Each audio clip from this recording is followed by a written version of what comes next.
bilang isang kinatawan ng turismo ng Pilipinas. Ang ibig sabihin nito para sa akin ay isang malaking karangalan at responsibilidad. Karangalan dahil ako ay napiling maging boses ng aking bansa, at responsibilidad dahil kailangan kong ipakita ang pinakamagandang bersyon ng Pilipinas sa buong mundo.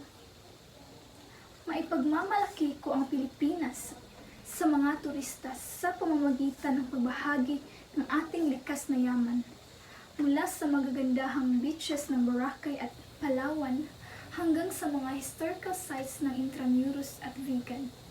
Ipakikita ko ang ating masasarap na pagkain mula sa adobo at sinigang hanggang sa lechon at halo-halo. Higit sa lahat, ipakikita ko ang ating mga kababayan, ang kanilang pagiging masayahin, pagbigay at palakaibigan. Ang ating kultura, musika at sining at panitikan ay mga kayamanang dapat ipagmalaki. Ang isang mabuting tagapagtaguyod ng turismo ay dapat magtaglay ng mga sumusunod na katangian: pagiging makabayan, pagmamahal sa sariling kultura, at malawak na kaalaman tungkol sa Pilipinas. Dapat din siyang maging magalang, mapagpasensya at handang tumulong sa mga turista.